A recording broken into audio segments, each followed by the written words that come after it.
bienvenue au nom du Dieu trois fois saint.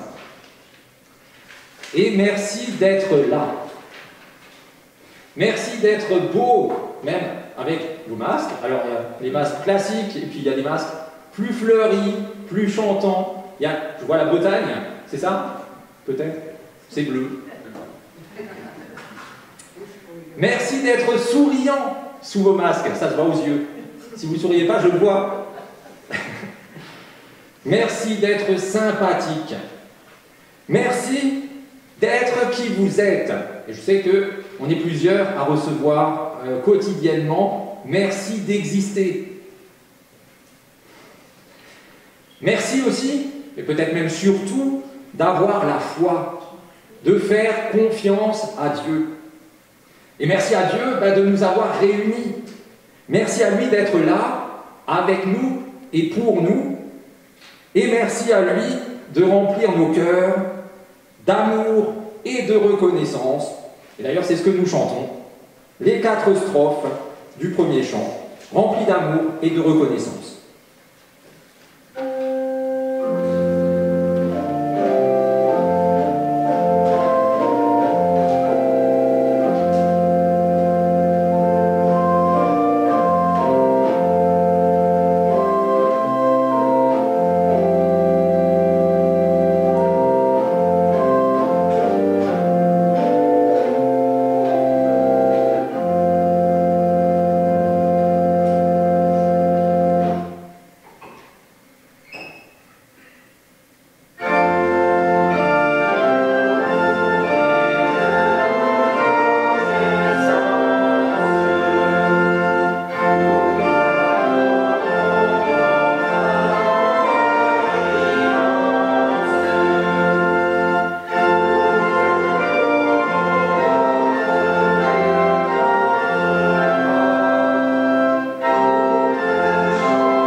Avec les mots du psalmiste au psaume 146. Alléluia, mon âme loue le Seigneur. Je louerai le Seigneur tant que je vivrai. Je chanterai pour mon Dieu tant que j'existerai. Ne mettez pas votre confiance dans les nobles, dans des humains à qui n'appartient pas le salut. Leur souffle s'en va, ils retournent à la poussière. Heureux celui qui met son espoir dans le Seigneur. C'est lui qui a fait le ciel, la terre et la mer. C'est lui qui a créé tout ce qui renferme. Il garde à jamais sa fidélité, il fait justice aux opprimés, aux affamés il donne le pain. Le Seigneur délie les enchaînés, il ouvre les yeux des aveugles, le Seigneur redresse les accablés. D'âge en âge, le Seigneur régnera, il est notre Dieu pour toujours. Qu'il est bon de rendre grâce au Seigneur, de chanter pour ton nom, Dieu très haut. Er sei dein Vater.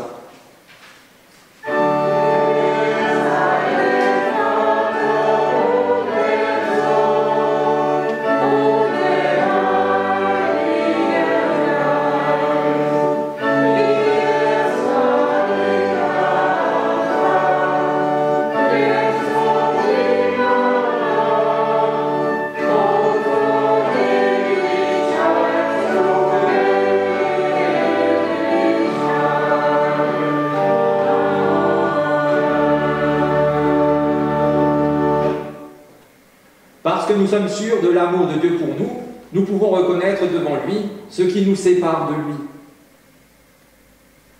Seigneur, nous avons tant besoin de reconnaissance. Nous espérons que nos qualités, nos efforts seront appréciés à leur juste valeur.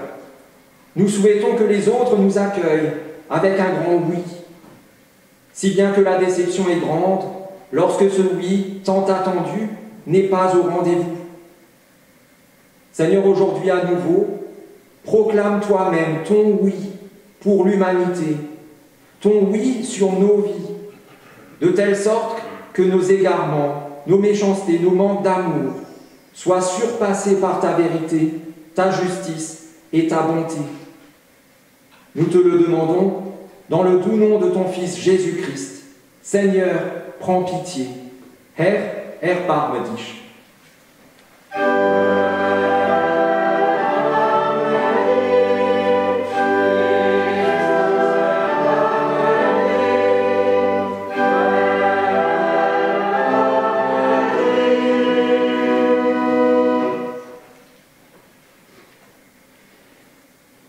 Plusieurs fois, on entendra Paul ce matin, et avec cette parole, nous entendons déjà une consolation immense lorsqu'il dit ceci.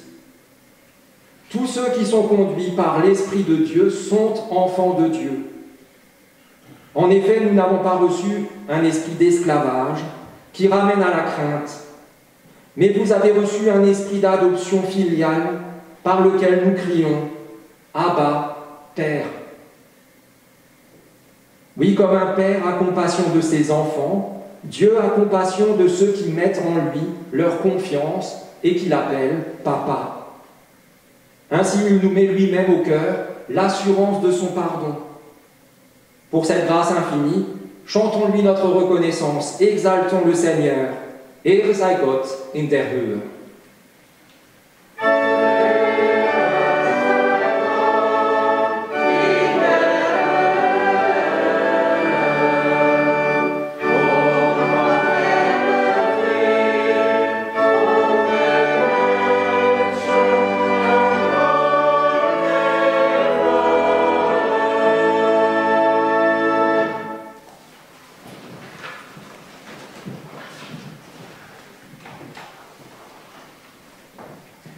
Avant d'entendre la première lecture pour ce matin, nous prions pour que ces paroles deviennent pour nous des paroles de vie.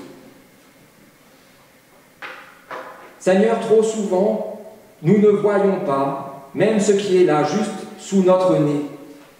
Si souvent nous sommes aveugles, aveugles à tout le bien dont tu combles nos vies.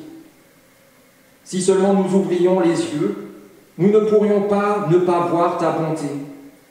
Et cela nous fortifierait.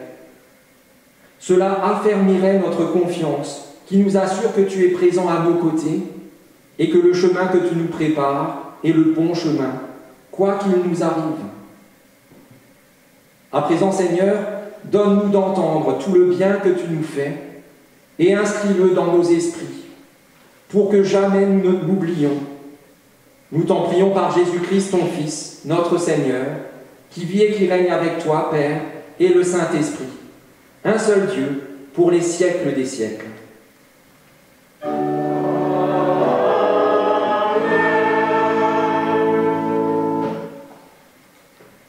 la première lecture. Aujourd'hui, 2 fois l'évangile de Luc. La première fois, tu peux venir. Hein. La première fois, c'est l'histoire qu'on appelle le Samaritain reconnaissant. Tandis que Jésus faisait route vers Jérusalem, il passa le long de la frontière qui sépare la Samarie et la Galilée. Il entrait dans un village quand 10 lépreux vinrent à sa rencontre.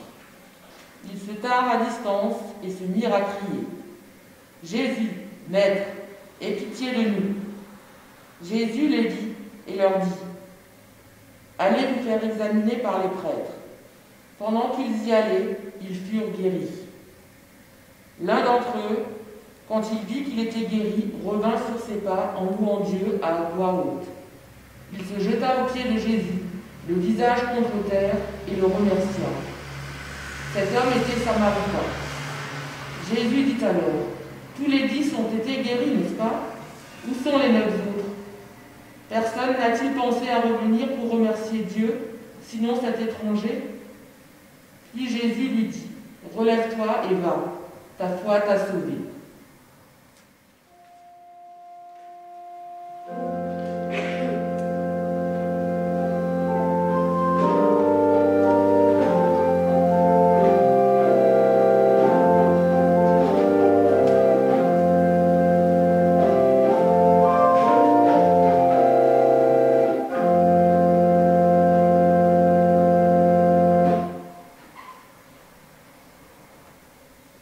Alléluia.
Le mot d'ordre, le verset auquel nous sommes confiés, aujourd'hui et pour la semaine qui commence, est tiré du psaume 103.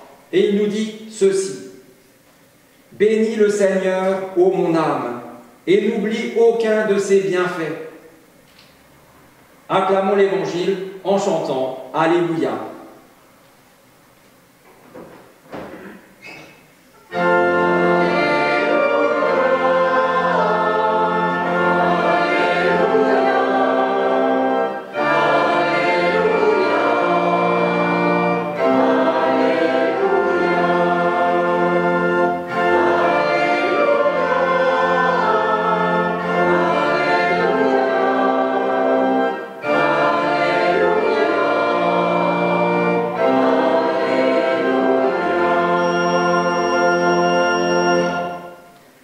Et nous écoutons l'évangile du jour, donc la deuxième lecture dans l'évangile de Luc. Ce coup-ci, chapitre 19, une autre histoire très connue. Après être entré dans Jéricho, Jésus traversait la ville. Il y avait là un homme appelé Zachée. C'était le chef des collecteurs d'impôts et il était riche. Il cherchait à voir qui était Jésus, mais comme il était de petite taille, il ne pouvait pas y parvenir à cause de la foule. Il courut alors en avant et grimpa sur un arbre, un sycomore, pour voir Jésus qui devait passer par là. Quand Jésus arriva à cet endroit, il leva les yeux et dit à Zachée: « Dépêche-toi de descendre, Zachée, car il faut que je loge chez toi aujourd'hui. » Zachée se dépêcha de descendre et le reçut avec joie. En voyant cela, tous critiquaient Jésus.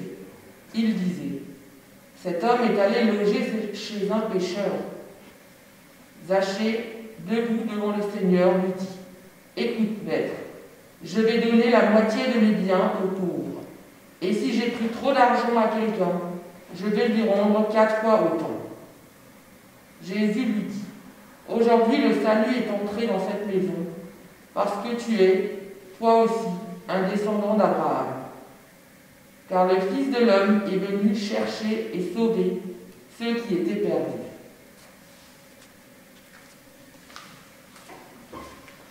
Seigneur, ta parole est la vérité. Enseigne-nous à marcher selon ta vérité. Lob sei dir, ô Christ.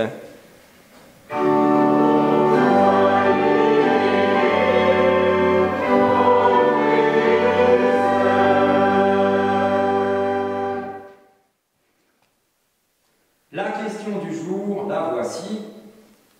Pour faciliter la vie en société de nos enfants, qu'est-ce qu'on leur apprend en premier? Pour qu'en société, ça se passe mieux pour eux. Quand ils sont tout petits, on leur apprend. Allez, un petit indice. Si je vous dis, alors, qu'est-ce qu'on dit? Merci. Dis merci à la dame. La politesse. La politesse, exactement. C'est un des premiers trucs qu'on apprend à nos enfants, normalement. Peut-être plus aujourd'hui, on ne sait pas. En tout cas, le respect mutuel et réciproque, avec cette petite facette importante, la politesse, et puis les nombreuses formules magiques. Bonjour, s'il vous plaît, merci. Surtout merci. Pourquoi surtout merci? Parce que c'est notre thème aujourd'hui. Ça tombe bien. La reconnaissance, c'est ce qu'on apprend ainsi à nos enfants. Mais si on doit leur apprendre, c'est parce que c'est pas inné, naturel, automatique, sinon on n'a pas besoin de l'apprendre. On est d'accord? Et si c'est pas inné, naturel, automatique, c'est que cette si belle qualité peut se laisser de côté ou s'oublier. Et même assez facilement. On a entendu des grands adultes, dans la première lecture, c'est 10 lépreux guéris, on a entendu combien 90% d'entre eux, c'est presque tout, 90%, combien eux, ils oublient tout simplement de remercier Jésus, qui vient de les guérir. Alors, comme nous ne sommes pas méchants mais plutôt bienveillants, on peut leur trouver à ces 90% de gens pas reconnaissants, des excuses. En fait, les mêmes que celles qu'on se donne quand c'est nous qui ne sommes pas reconnaissants. Vous voyez? Oui? Par exemple, pour eux, on va parler d'eux, on peut supposer qu'ils ont tellement bien écouté ce que leur a dit Jésus qu'ils ont obéi. Il leur a dit « Allez voir le prêtre ». Et on peut supposer que c'est ce qu'ils ont fait. Ils ont vu qu'ils étaient guéris, ils sont allés voir le prêtre. Ils ont obéi. On peut aussi supposer qu'une partie d'entre eux, en voyant l'autre repartir vers Jésus, s'est dit nous aussi on ira, mais plus tard. À l'occasion, si un jour on le croise, on lui dira merci. D'abord, maintenant, là, on va au temple. On peut aussi supposer, c'est un peu moins joyeux, mais que dans leur joie à eux, ils aient complètement oublié d'être reconnaissants. Parce qu'ils ont de quoi être super heureux. Je ne sais pas si vous imaginez ce que c'est. Là, maintenant, ils sont guéris. Leur corps ne pourrit plus. Ils n'ont plus mal sans arrêt. La mort ne rôde plus autour d'eux, et même ils ne la souhaitent plus parce que ça aurait été un terme à leur calvaire, à leur souffrance. Ils n'ont plus besoin de mendier. Ils peuvent reprendre le cours normal d'une vie normale. Parce que peut-être, même depuis des années, ils étaient privés de leur famille, de la société, mais surtout de leur famille. Et là, maintenant, ils peuvent les retrouver. Ils peuvent les serrer dans leurs bras. Ça me fait penser à notre situation en ce moment. Ils peuvent les câliner, ils peuvent rire et pleurer avec eux, ils peuvent vivre, tout simplement vivre avec eux. Si nous, un truc aussi fou nous arrive, si demain on vous dit « enlevez vos masques, serrez-vous dans vos bras », je pense qu'on court pour profiter au maximum de cette vie retrouvée, parce que c'est vraiment une résurrection. Alors effectivement, on peut comprendre qu'ils souhaitent peut-être même rattraper le temps perdu, en tout cas ne pas en perdre plus. Vous le savez, nous le savons tous, la vie est courte. On peut le comprendre, mais ce n'est pas pour ça que leur démarche est bonne. Moi, par exemple, quand une machine ne fonctionne pas, je comprends que je m'énerve, que je prenne un marteau et que je tape dessus, parfois même sans marteau. Quand le photocopieur ne marche pas, je tape dessus. Quand l'ordi ne marche pas, je tape dessus. Quand la voiture ne démarre pas, je tape dessus. Je comprends que ça m'énerve, mais je sais aussi que ça ne sert à rien. Elle ne démarrera pas mieux après que j'ai tapé dessus. Jésus est déçu. Et c'est déçu qu'il constate que sur les 10, un seul est revenu. En plus, un étranger. Et pourtant, ils ont tous été guéris. Tous. C'est déçu que Jésus constate que pour les 9 autres, la priorité, ce n'était pas de rendre gloire à Dieu. La priorité, ce n'était pas celui qui vient de les guérir. La priorité, ce n'était pas Jésus. À ce niveau-là, on peut oser affirmer une chose, c'est que ces 9-là n'ont été guéris que de la lèpre, que de leur maladie de peau. Alors que celui qui est revenu rendre gloire à Dieu, lui, en plus d'être guéri de cette maladie, Jésus dit de lui qu'il est sauvé. En plus de pouvoir à nouveau être avec ses proches, il est aussi à nouveau proche de Dieu. La guérison, elle peut avoir lieu à différents niveaux.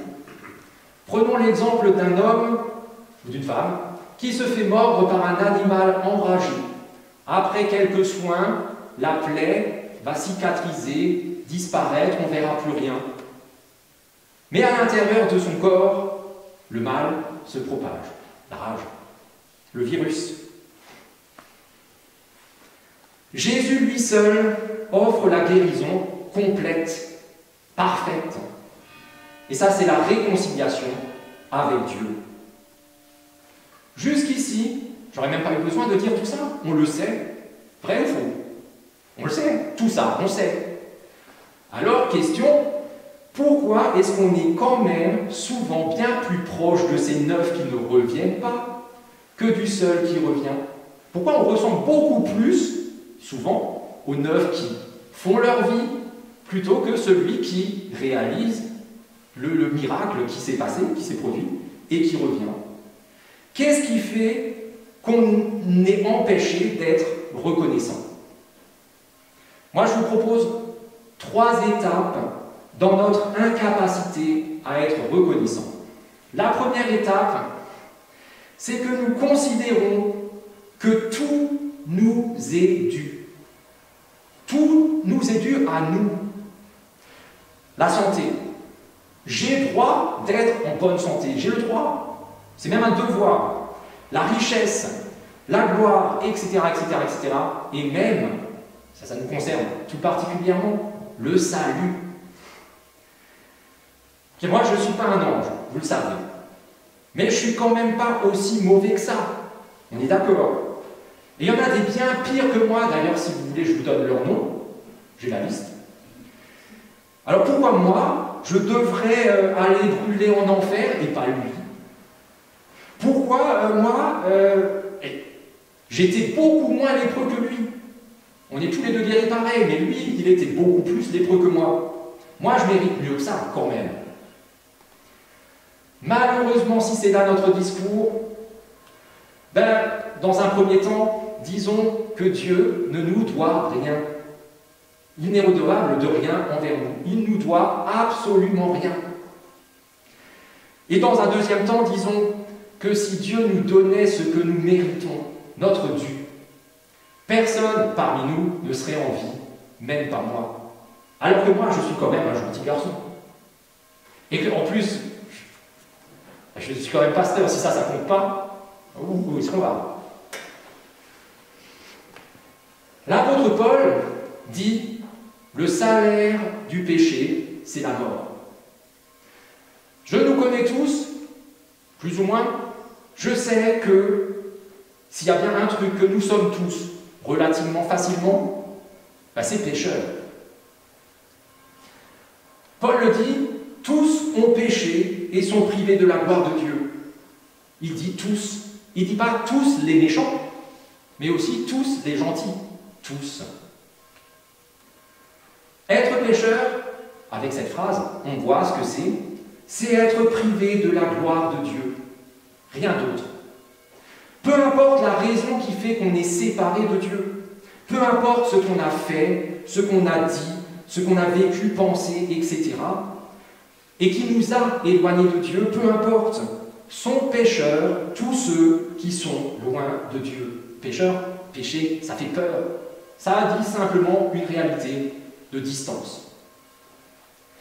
Comme ces 9 qui ont continué leur chemin au lieu d'être proches de Jésus. On l'a chanté. J'espère que c'est ça les paroles, je ne me souviens plus. Heureusement, Paul ajoute que le don de Dieu, le don de la grâce, c'est la vie éternelle en Jésus-Christ notre Seigneur. Et quand on entend ça, il n'y a aucune ambiguïté, c'est aussi clair que l'eau d'une cascade dans les Vosges. Si c'est un don, ce n'est pas un dû, ce n'est pas un salaire, ce n'est pas un mérite. Si c'est un don, c'est un cadeau, purement généreux, immérité, gracieux, en fait, un cadeau d'amoureux. On en arrive à la deuxième étape dans notre incapacité à être reconnaissant, c'est qu'en fait, nous considérons que seul ce qui est bon nous est dû. Le reste, on n'en veut pas.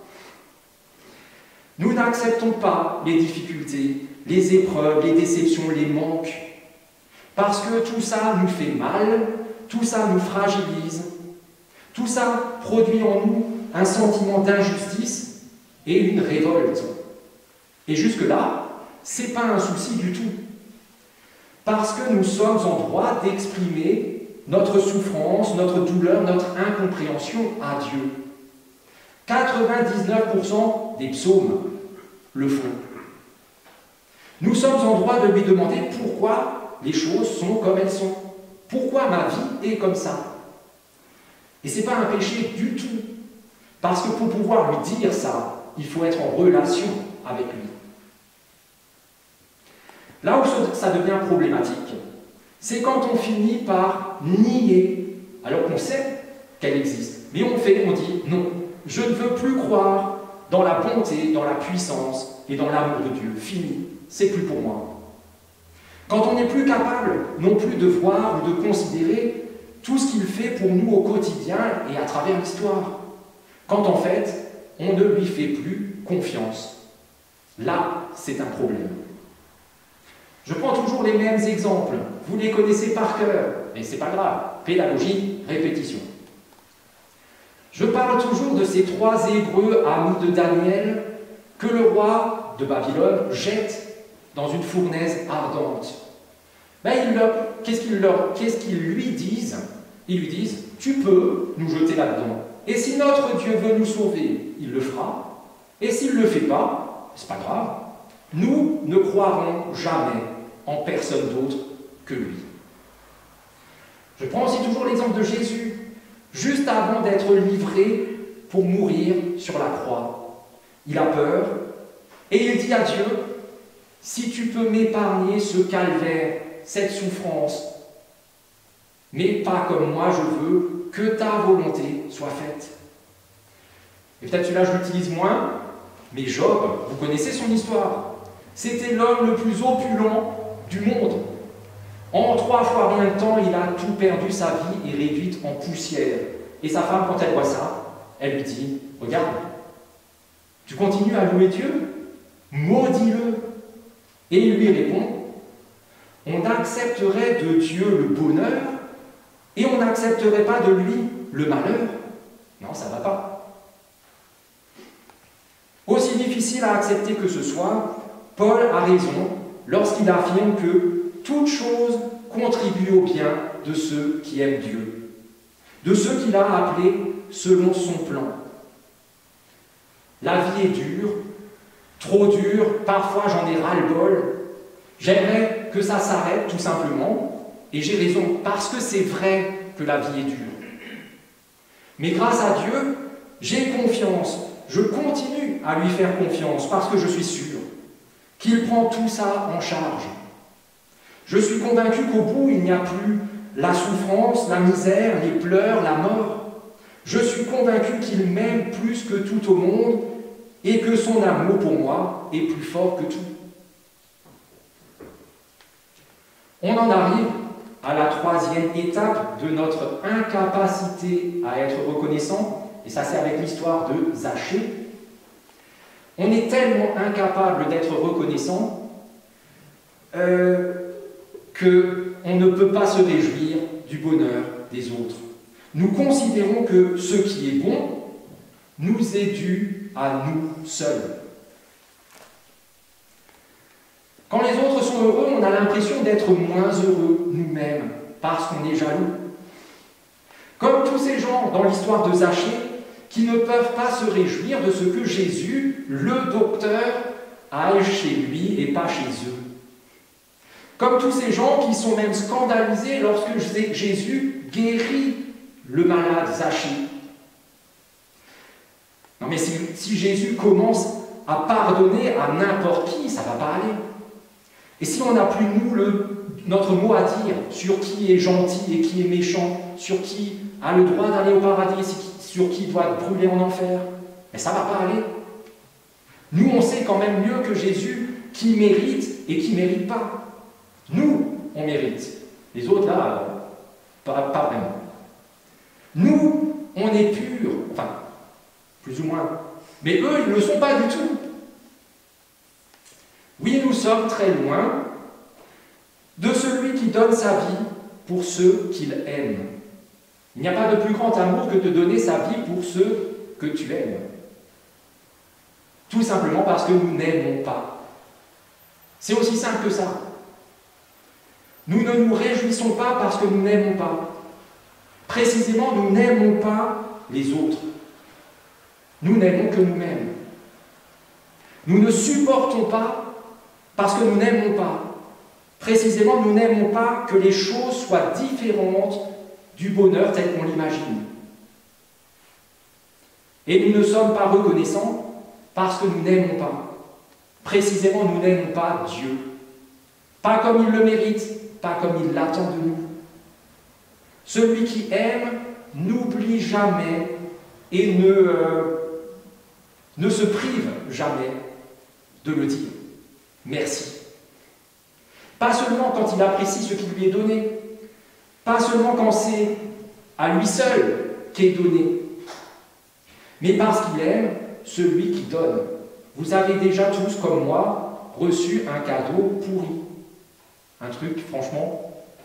Et pourtant, vous étiez heureux parce que celui ou celle qui vous l'a donné, eh bien, vous l'aimez. Moi, j'ai une armoire remplie de choses que je ne sortirai pas. Mais ça m'a fait du bien.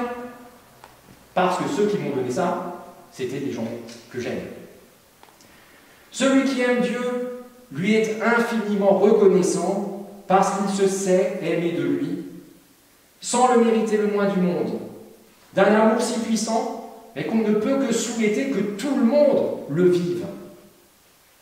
Celui qui aime Dieu se réjouit, même dans les difficultés, même dans les pleurs, même dans la mort, parce qu'il a confiance dans le Dieu dont l'amour infaillible est pour lui le plus précieux des cadeaux. Amen.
Seigneur Dieu, aujourd'hui nous t'exprimons notre reconnaissance pour tous les dons merveilleux que tu nous offres, à commencer par ton amour.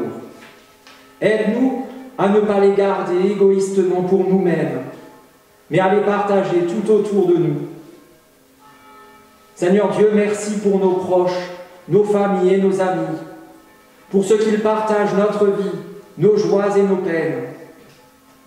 Lorsque l'épreuve les touche, la maladie, le chômage, la solitude, la mort, sois auprès d'eux par le réconfort et le soutien de ton Esprit Saint. Donne-nous également d'être force dans leur faiblesse et témoins de ton amour et de ta guérison sur nos vies. Seigneur Dieu, nous te prions pour tous les autres, ceux qui dans l'épreuve soupirent après toi. Donne-leur les signes de ta présence glorieuse et l'assurance d'une vie renouvelée auprès de toi. Seigneur Dieu, merci de nous laisser t'appeler Papa, parce que c'est ce que tu es pour nous. Et avec Jésus, ton Fils, notre frère, nous le proclamons en disant ensemble, « Notre Père, qui est aux cieux, que ton nom soit sanctifié, que ton règne vienne, que ta volonté soit faite sur la terre comme au ciel. Donne-nous aujourd'hui notre pain de ce jour. Pardonnez-nous nos offenses, comme nous pardonnons aussi à ceux qui nous ont offensés. Ne nous laisse pas entrer en tentation, mais délivre-nous du mal. Car c'est à toi qu'appartiennent le règne, la puissance et la gloire, au siècle des siècles. Amen.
tout le bon pour être envoyés et bénis dans cette journée et dans nos vies, avec encore une fois des paroles de l'apôtre Paul qui dit ceci. Soyez en paix entre vous, soutenez les faibles, soyez patients envers tous, soyez toujours joyeux, priez sans cesse, et rendez grâce en toutes choses, car c'est à votre égard la volonté de Dieu en Jésus-Christ. Et qu'ainsi, Dieu notre Père, par son Esprit, vous accompagne et vous conduise, qui vous affermisse dans son alliance éternelle, en Jésus-Christ son Fils, notre Seigneur. Et soyez bénis, vous êtes bénis. Amen.